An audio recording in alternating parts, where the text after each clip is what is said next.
예당을 많은 새로운 성경을 사모할 수 있는 은혜를 주셔서 감사합니다. 하나님 아버지여, 또한 영원한 그 나라를 소망할 수 있는 믿음과 은혜를 주셔서 감사합니다. 이 시간도 이 종을 붙드사 주의 의도하신 바 주의 뜻을 바로 전하도록 성령님이 함께 하시고 인도하여 주옵소서. 예수님의 이름으로 간절히 기도합니다. 한번 받읍시다. 그래서 감사합니다. 오늘 성경에 보니까 우리가 하나님을 알기도 전에 하나님이 우리를 먼저 사랑하셔서 독생자 예수님을 십자가에 죽게 하심으로 내가 너희를 사랑한다, 이것을 확정하셨고 보여주셨습니다. 그래서 감사하는 것입니다. 믿습니까? 오늘은 이게 설교 결론입니다.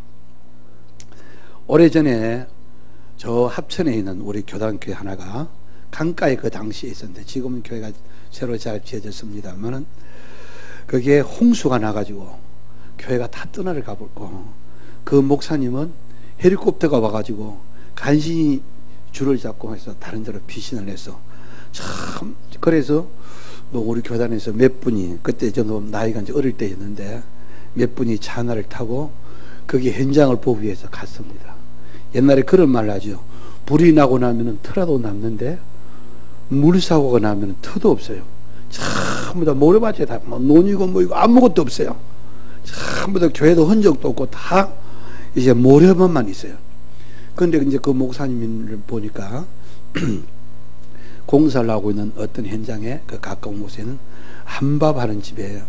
그 집사님에서 방을 하나 빌려가지고 거기에 거주하고 있는 거예요. 성경책도 못 가지고 나왔대요. 그다음 헬리콥터 타고 다 간신히 나왔다 그래요. 그런데 제가 하려는 이야기는 그 이야기가 아니고, 몇 분이 가니까 거기에 한밥집에 있는 집사님이 서울에서 목사님 오셨다고 그러면서 이제 식사 대접을 하고 차를 대접을 하고 그래요.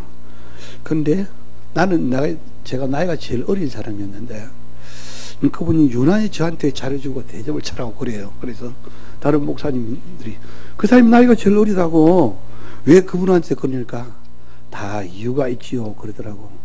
그러면서 그 집사님 나를 보고, 목사님 저 딱 보세요, 모르겠습니까? 나는 모르겠어요. 모르겠는데요. 그러니까 제가 6개월 동안 그 교회 수요일마다 나가서 성경 공부했습니다 그러더라고요. 알고 보니까 그 집사님의 딸이 옛날 그 시장 때 있을 때 그 교회 뒤에 살았대요. 그래서 거기 와가지고 수요일날 제가 그 당시 칠판을 가지고 공부를 했는데 수요일마다 해서 공부를 해가지고 자기가 교리를 제대로 배웠다는 것입니다. 아, 그래서 제가 야, 세상에 참 넓고도 그 다음 뭡니까, 참 좁구나 하는 것을 느꼈습니다. 그분이 저한테 잘해주는 건 이유가 다 있었어요. 여러분들, 우리가 하나님 앞에 감사하는 것은요, 이유가 다 있습니다. 그 중에 제일 중요한 이유가 오늘 이 성경 말씀입니다. 하나님이 여러분들을 사랑하십니다. 믿습니까?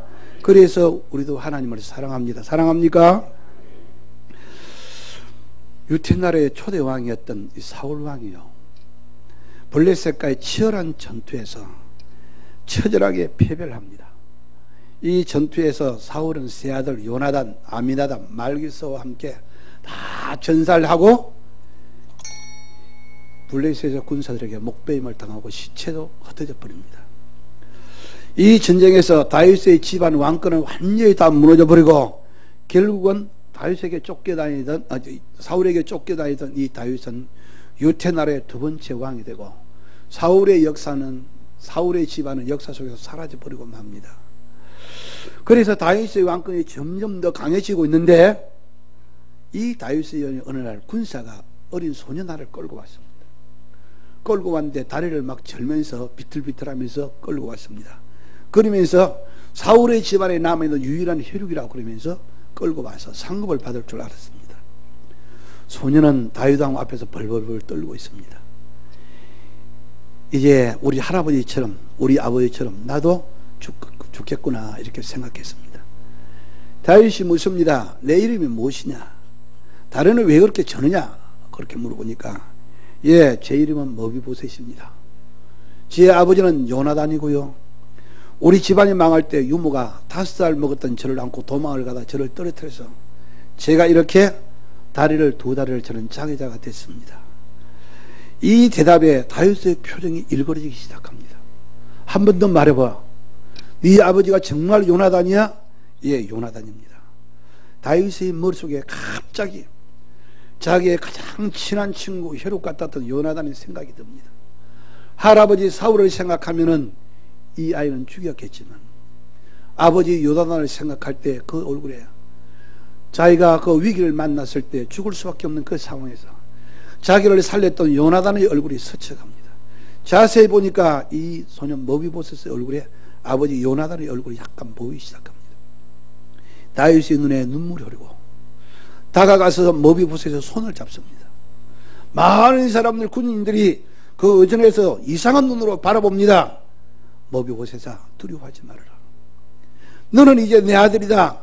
네 할아버지 사울이 가지고 있었던 모든 재산을 너에게 줄 것이고 너는 내 아들처럼 내 상에서 같이 먹고 내 아들과 함께 같이 지내자. 여러분들, 이 머비보셋이 깜짝 놀랐습니다. 왕이요, 죽은 개 같은 제게 왜 이렇게 하십니까? 여러분들, 이유가 다 있었죠. 친구 요나단 때문에 그 머비보셋을 새로 맞아들이는 것을 볼 수가 있습니다. 사울 왕조가 망하고 온 집안에 풍지박산이 나온 상황에서 이제 원수 사울의 마지막 혈육, 그는 다윗의 군사들이 죽을 수밖에 없습니다. 그러나 다윗 왕조에서 요나단 때문에 이 머비보셋은 특별한 대우를 받습니다. 이 이야기가 사무엘하 9장에 나오고 있습니다. 여러분들, 그 후에 머비보셋이 어떻게 살았겠습니까? 한번 받읍시다. 그래서 감사합니다. 여러분들, 우리가 이 세상 살아가는데 감사와 불평 여러 가지 말할 수가 있습니다. 그러나 우리 그리스도인들이 감사하는 것은요, 복음 때문입니다. 여러분들, 오늘 제가 이 로마서에서 복음에 대해서, 구원에 대해서 또 한 번 제가 말씀을 드릴 것입니다. 구원이 무엇입니까? 복음이 무엇입니까? 성경은 제일 처음부터 우리한테 말씀하고 있는 것은 우리가 다 죄인이라는 사실입니다. 우리 인간은 창세기에서부터 시작되어지고 있는 것은 다 죄인이라는 것입니다. 인간은 다 죄인입니다. 우리의 최초의 조상이었던 아담과 하와가 하나님과의 약속을 어기고 죄를 범하고 난 다음에 그 죄는 그대로 증가되어서 지금도 우리에게 죄의 본성이 흐르고 있습니다. 인간들은 다 죄인입니다. 여러분들, 인간 전부 죄인이라는 이 말은요, 인간이 하나님의 진노 아래 있다는 그런 이야기입니다. 저는 하나님께서는 우리 인간을 구원하시기 위해서 율법을 주셨습니다. 그러나 저는 이 성경을, 이 구약 성경 율법을 읽으면서 누가 이 명령을 다 지킬 수가 있어? 누가 율법대로 살 수가 있어? 아무도 없습니다. 그래서 성경은 말씀합니다. 의인은 없나니 하나도 없다. 한번 받아봅시다. 의인은 없나니 하나도 없다. 한 번 죽는 것은 정한이 있지요. 그 위에는 심판이 있을 것이다. 이것이 인간의 실상입니다. 우리 인간들은요, 이 죄에 대해서 분명히 하나님 앞에 심판을 받을 것입니다. 또한 하나님의 가슴을 앞에 한 하나님의 진노에서 우리는 벗어날 수가 없습니다. 로마서 2장 8절에는 오직 당을 뒤쳐 진리를 따르지 아니하고 불의를 따르는 자에게 진노와 분노로 임하시라고 말씀하고 있습니다. 인간의 궁극적인 문제는요, 죄에서 구원함을 받고 하나님의 진노에서 구원함을 받는 것입니다. 어떻게 우리가 여기에서 구원함을 받고 죄에서 구속함을 받을 수가 있을까? 그런데 복된 소리가 들리면 이걸 복음이라 그렇게 말합니다. 우리가 마태, 마가, 누가, 요한이 기록한 예수님의 이 행적, 이걸 복음이라 그렇게, 마태 복음, 마가 복음, 누가 복음, 요한 복음, 그렇게 말. 왜 복음이라 그렇게 말합니까? 예수님의 이야기가 복된 소식이기 때문입니다. 복음이라 하는 이 말은 영어로서 굿뉴스, 복. 여러분들, 복음이라는 소리 엄자, 복음, 복된 소리라 그 말이죠. 무엇이 복된 소식입니까? 이건 문자적인 해석이고요. 인간이 한 몸부림쳐도 죄의 문제에서 해결함을 받을 수가 없습니다.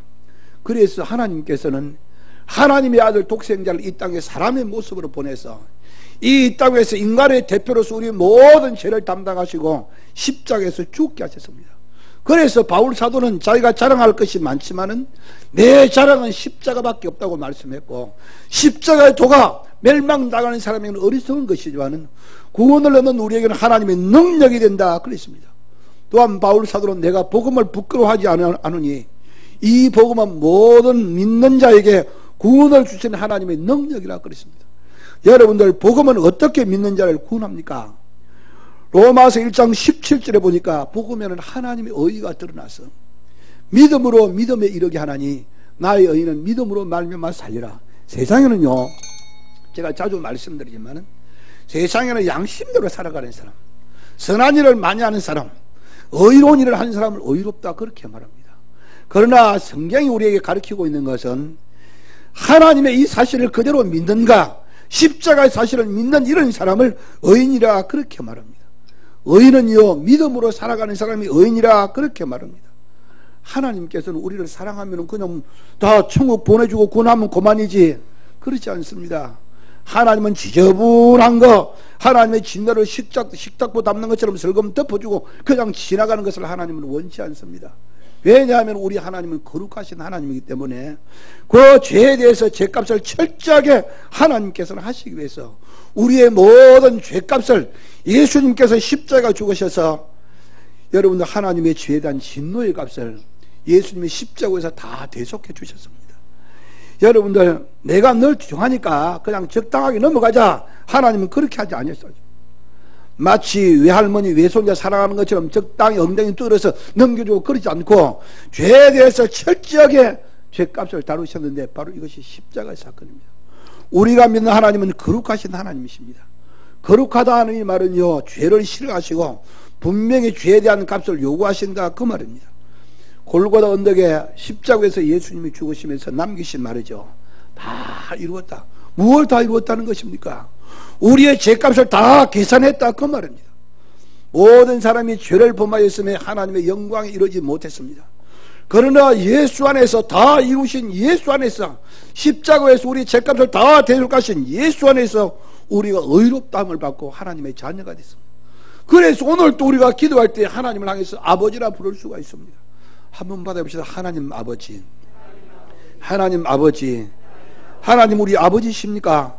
하나님 우리 아버지십니까? 아멘.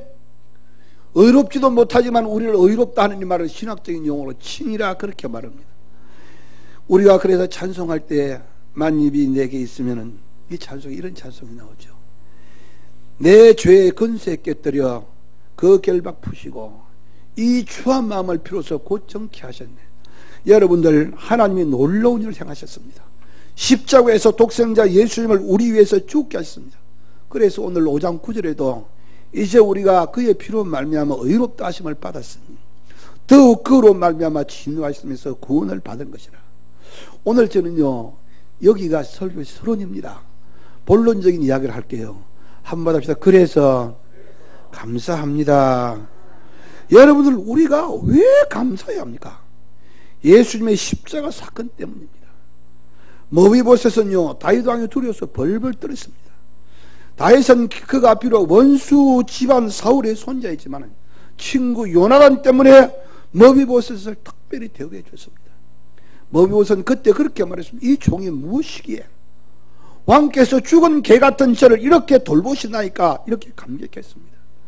여러분들, 다윗은 머비보셋을 친구 요나단 때문에 그를 사랑했고 머비보셋은 이번에 너무나 감격해서 눈물을 흘립니다. 여러분들, 우리가 구원받은 성도로서 하나님의 자녀가 된 우리가 어떻게 살아가야 합니까? 한번 받읍시다. 감사하며 삽시다. 합당하게 삽시다. 이 로마서라는 이 교리는요, 구원에 대한 교리를 이렇게 철저하게 다루고 있잖아요. 후반부에는요, 우리가 어떻게 살아가야 될 것인가, 하나님의 구원을 받은 성도들 어떻게 살아가야 될 것인가, 이것을 다루고 있습니다. 여러분들, 그러므로 주 안에서 갇힌 내가 너희를 권하노니 너희가 부르심에 합당하게 행하여. 데살로니가 후서 2장 12절에는요 하나님께 합당하게 행하여. 데살로니가 전서요, 하나님께 합당하게, 합당하다. 구원을 받았는가? 구원을 받은 사람답게 합당하게 좀 살아라. 네가 처녀 때는 마음대로 살았지만 시집을 갔느냐, 그저 며느리가 됐으면 며느리답게 살아라, 그 말이죠. 여러분, 합당하다 하는 이 말은 헬라어의 악시오스라 되어 있습니다. 이 악시옷을 하는 이 말은 적당하다, 어울린다, 합당하다, 칭찬받을 만하다, 그런 뜻입니다. 그리고 이 말의 어원은요, 반하다, 끌린다, 그리고 가도록 하다, 열다, 그런 데서 출발한 단어입니다. 야, 그 사람 참 남자답다. 그래서 남자답게 사는 것이죠. 그 사람 참 여성스럽다. 여성답게 사는 것이죠.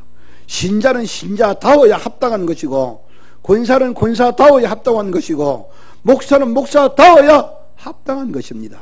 그런데 답지 못하면요, 합당한 것이 아닙니다. 합당하다는 것은 크기가 꼭 맞다는 것입니다.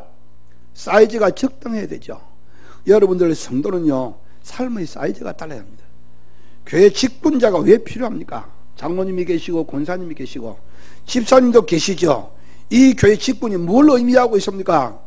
요새 우리 장로님들 아주 주일마다 아주 늦은 시간까지, 이거 뭐 속도는 빨리 나지 않고 날씨는 추워지는데, 그런 장로님이 늦게까지 매 주일마다 모여서 내가 보면 참 안쓰러워 죽겠어요. 할 수 없어요. 어쩌면 교회 장로님들이 건축위원 됐으니까 어쩔 수 없이 장로님들이 몸부림을 치고 있습니다. 여러분들, 충성의 사이즈, 성경의 사이즈, 영적인 사이즈를 의미하지 않습니까? 중직자가 돼가지고 평생 새벽기도 한 번을 못해, 이게 합당한 사이즈는 아닙니다.